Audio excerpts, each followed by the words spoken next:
Okay, if you've ever undertaken a DIY project that you have almost no confidence in, you're probably gonna love today's episode.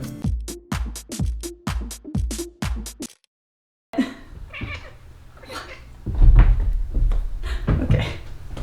Well, friends, welcome back to a very scary episode of Laugh Cry DIY. Because today we are doing something that might be a huge mistake. I'm trying to find the perfect rug for my living room. Unfortunately, thus far, it does not exist. And this is a big problem with rugs specifically. You need a specific dimension, you want a specific style, you want a specific design. And for me, I have a very specific vision. I want a peacock rug.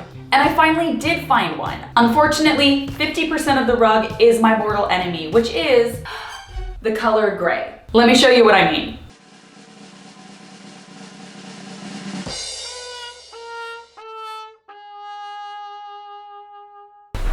Now, this rug is what some people would call a nightmare. Because I think if you were a neutral-loving minimalist who saw this rug, you'd be like, why is a peacock ruining my gray rug? And if you're a color-loving maximalist, you're like, why is this gray ruining my peacock rug? So let's just say that nobody on the internet is happy with this rug. Now, here's what I love. I love this peacock design. You have cascading feathers all the way down. I love that there is this branch detail behind it. I love that it's kind of tufted, so there's a little bit of a textural difference between the gray part and the blue part. But I cannot live with the gray. I thought about cutting out the peacock and overlaying it over a different rug. That's a cool idea that is very risky. So ultimately, I kind of figured that I only had one option, to paint the gray. Now, I have painted fabric before. I have painted a fabric ottoman to look like leather, so I know that fabric can be painted. But what are we gonna paint it? I really struggled. I felt like if we just painted the backdrop a single flat color, it would just be really boring and it would look like too much blank color, if that makes sense. I considered continuing this kind of branch pattern and creating an additional design, but when you're painting on fabric, specifically something that's a little bit more high pile, you're not gonna get clean lines, and let's stop lying to ourselves that we are. So I wanted to do something that was kind of simple, very plain, very hard to mess up, but that kind of still fit into the design. So I threw it into Photoshop and I thought, okay, what if actually we do a little bit of a kind of faux sunset that's almost like color blocked circles. Does that make sense? I realized that would give me the pop of color I wanted, a little bit of dimension because of like the color gradient, and it would be pretty simple and hard to mess up. Now before we do, let's take a moment to talk about the internet's concerns. Won't it be stiff if you paint over it? Not if you sand in between coats. How are you gonna be able to clean it? To be honest, I'm gonna talk to my rug guy. I don't know. Why don't you just wait and get a different rug? Because I've been waiting for months. This rug was under $100 and I am willing to make a $100 mistake if it means I can learn something and you can learn something. Let's do it.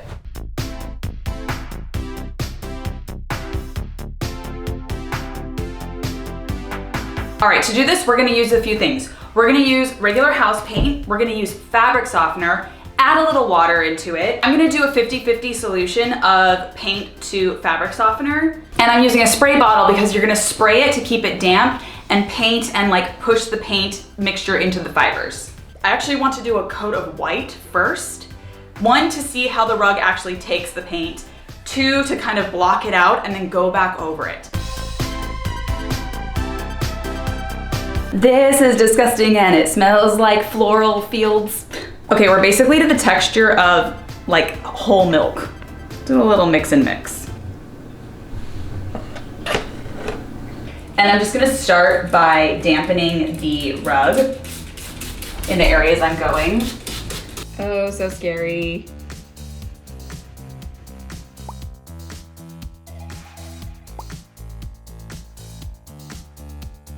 So here are some things we've learned. This takes a lot of paint and you really gotta try to force it down into the fibers. I might go back with like a gloved hand and just kind of rug massage.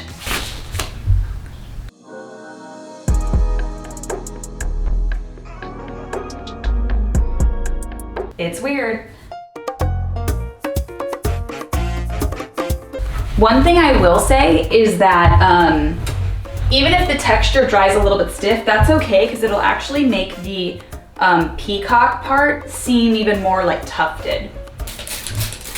All right, lessons learned. However much paint you think you need, go ahead and quadruple it. And this is what's called hell. So many details. Pro tip, if you're working on a piece like this, it always helps to just kind of not breathe or blink or have any sort of human reflexes. We have officially run out of fabric softener and my original paint. I just watered this paint down with kind of the rest of the fabric softener. It might be stiffer, but at this point we're in too deep, we've gone too far, there's no regrets. LOL, I thought that was bad. This is all of the feather pattern. Tight.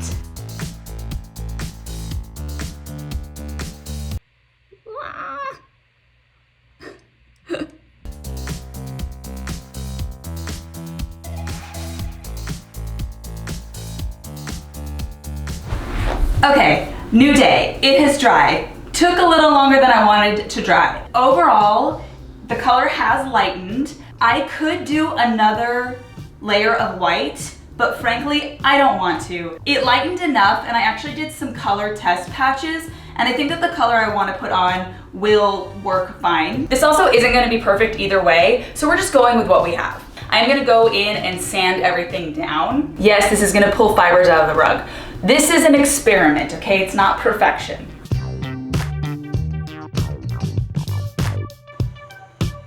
All right, it is time to add the color. These colors might come out slightly muddy because yes, there's gray underneath, but I will say the colors I've chosen for this sort of color blocked sunset behind it are so beautiful. They're probably the prettiest colors I've ever used on my channel. Splendor Gold, Exotic Blossom, Peach Mimosa.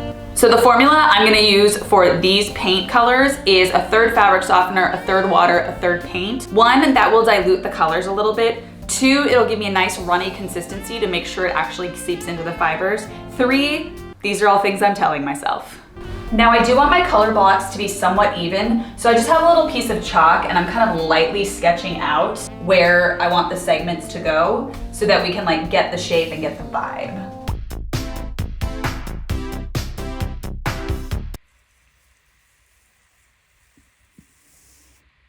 This is more hell.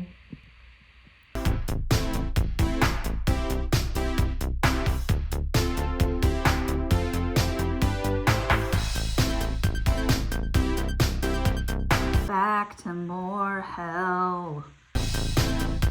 I am slightly changing the third color. I'm making the pink a little bit more like peachy orangish because this is such a good color gradient. I felt like it would just get really bold if I went straight pink. I know that the texture is gonna dry stiffer. It's kind of gonna feel a little bit like a jute rug. That's fine. For now, it's fine. How many times in this episode am I gonna say it's fine?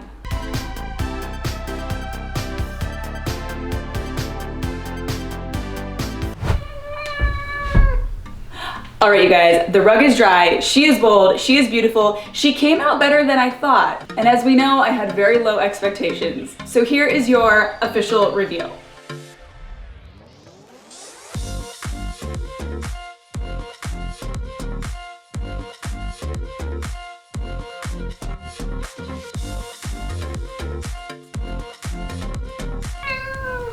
Obviously, that was a very emotional journey, and I did not show it to you guys in the space because you're gonna have to come back next week when I do my official home tour. But if you like more crazy DIY ideas, go ahead. Okay. But if you like more crazy DIYs, go ahead and like and subscribe. And until next week, don't walk on my rug too much because it is a little stiff.